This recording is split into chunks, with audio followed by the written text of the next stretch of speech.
Hello everyone and welcome to my channel. My name is Kalika and you're gonna be a craftier person after watching this video. If you don't like it, you can leave. On mobile. So for 6th grade, my mother decided to send me to a private Christian school. Not sure why. We weren't religious, but I think she was scared of the rumours of the local middle school I would have went to instead. This was a tiny school. The graduating class had 7 people in it. Everyone had been together since kindergarten, and I was the only new girl in the entire school. It was great. The only good thing was the teacher that everyone loved. However, she left halfway through the year for maternity leave, and was replaced with the worst substitute teacher I have ever met in my life.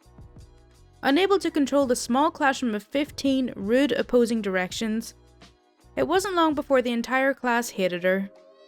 However, I noticed her favourite phrase was, "If you don't like it, you can leave." I already knew I hated this school and the church. I was too mouthy and opinionated and was unliked by most of the admin.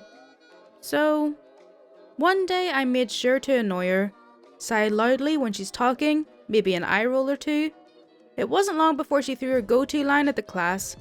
"If you don't like it, you can leave," she eventually declared, I'm sure in her mind, dramatically.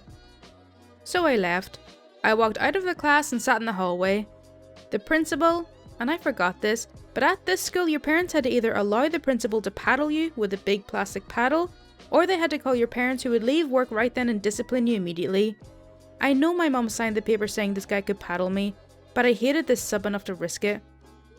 The principal walked down the hallway and asked me why I was sitting outside. I simply told him the teacher said I could leave.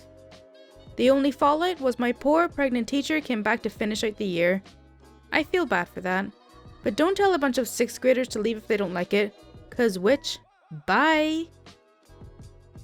Correct me if I'm wrong, but I thought the whole school punishment thing was a thing of like old times. I mean, I remember my parents talking about getting caned when they were at school, but who's out there using paddles? Want something bought? Here you go. So this is a story of my mum's workplace. She's a therapist for seniors without medical duties, so essentially a babysitter for old people. Many of them have Alzheimer's or other sorts of dementia. They play games, she reads them books, and helps them with eating. This being said, she's almost 60 herself now, and some of the people she takes care of are barely 5 years older than her. God, that's actually terrifying. She got into a new job at a retirement home 3 years ago, and 6 months ago it got sold to a new company, and all the higher management positions got replaced by people from said company. Slowly, discontent started to grow between the lower supervisors because rules and standing orders have been changed in ridiculous ways. A few examples. The therapist had drawn and painted a lot of pictures with the residents, and some of them were really beautiful. All of these had to be removed, and after asking for a reason, they said people could get hurt by the pieces of paper on the walls. Next day, everything was gone, thrown away by the new facility management company. The therapists had their constant station, floors that they worked on, so they always had the same residents to take care of, which helps when some of the really lonely residents had a person they knew.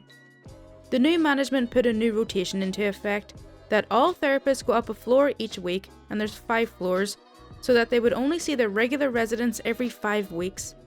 As it happens, sometimes the person you took care of 5 weeks ago was dead when you'd return. She was super unhappy with the new conditions, as were others.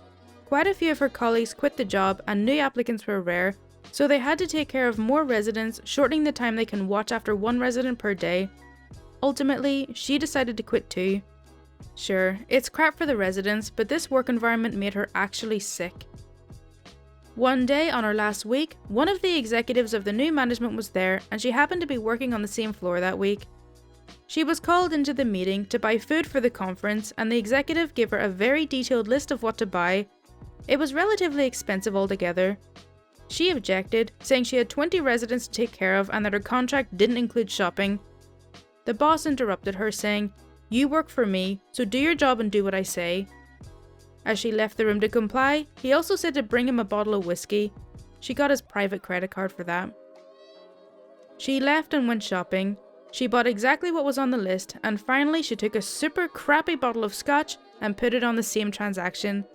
therefore making it impossible for the entire transaction to get a tax refund or to declare it as company expenses, as it's not allowed here to declare alcohol as company expenses during business hours. So one time, foot on the boss, and probably the crappiest whiskey to ever touch his lips.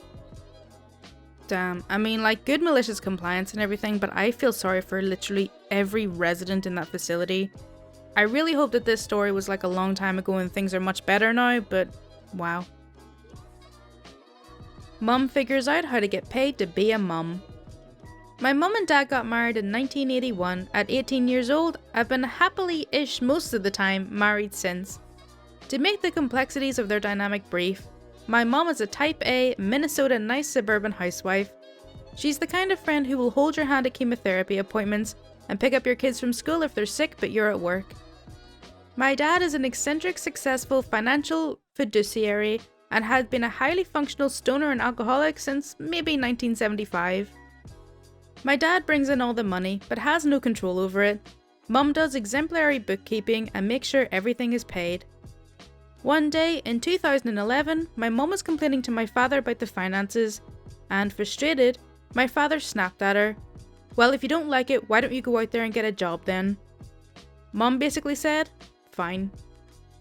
She got a nannying job for a couple with one kid. She tidies up and folds laundry and makes $30,000 a year. It's not much, but it helps her pay a few bills and the family absolutely love her, so she gets Christmas presents and gets to go on trips with them whenever they travel for work. The youngest is 16 at this point, so there's no more little kids to take care of at the home, but now dad has to get used to doing the dishes and making dinner and waiting for somebody to come home to him. Us kids made semi-sarcastic remarks about how mum found a new family and was abandoning us. Everything worked out well. The family had a second baby, so now she brings in a good $50,000 to help with the bills, and dad and the family got used to the changes. I think my mum feels really fulfilled in her job, and it helped the kids gain some extra independence before college. I'm 24 now, and learning to balance working hard and keeping a home life. My parents are still happily married, and I look to them as role models. You want to pay the postage? Okay. So I recently started working at a new job at a Canadian retail company that has online services.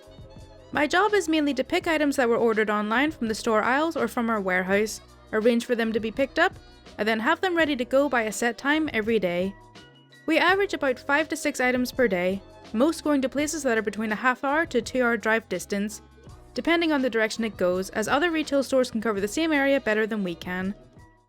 Now, I live in a smallish city, and the company that picks up the online purchases, with a lack of local terminal, have to go to the capital to their sorting site before travelling to their destination. This means a minimum of 2 days before it can get to a customer, but it could be up to a week depending on delays. So we reach out and try to convince customers that live locally to pick up their purchases. Usually once they realise that it would take 20 minutes to get their item and without charging the extra cost of delivery, most are willing to pick their items up.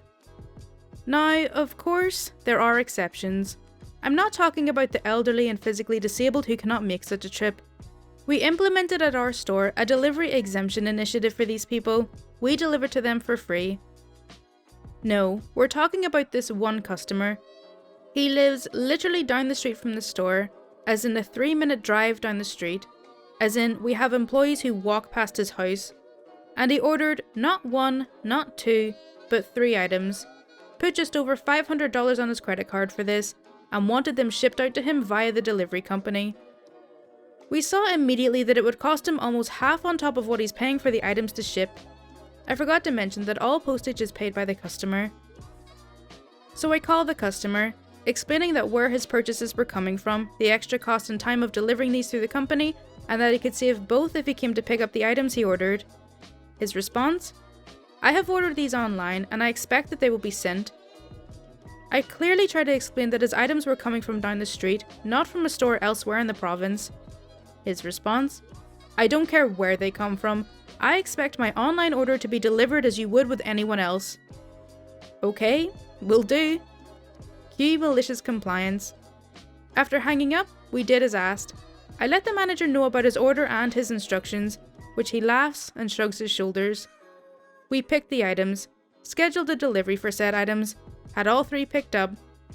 Delivery guy looks at the delivery address. looks at me and gives me a "what the heck" look. I explain that he wanted it shipped like all the other online deliveries. He laughs, shakes his head, and takes the items. So, the next couple of days I track the order as it travels over 2 yards to the sorting facility, stays overnight, is on the truck for delivery, and is finally signed by the guy. Not an hour later, he's at the store, demanding the cost of his delivery back. Manager explains that we tried to help him, but, in his own words, shipped his online order as we would anything else. Beautiful. Okay, so that's all for r/MaliciousCompliance. I really hope you did enjoy it. As always, if you do want to see more content like this, then please do subscribe. My Twitter, Discord, and Patreon links are in the description, and any support is greatly appreciated. Thank you so much for watching.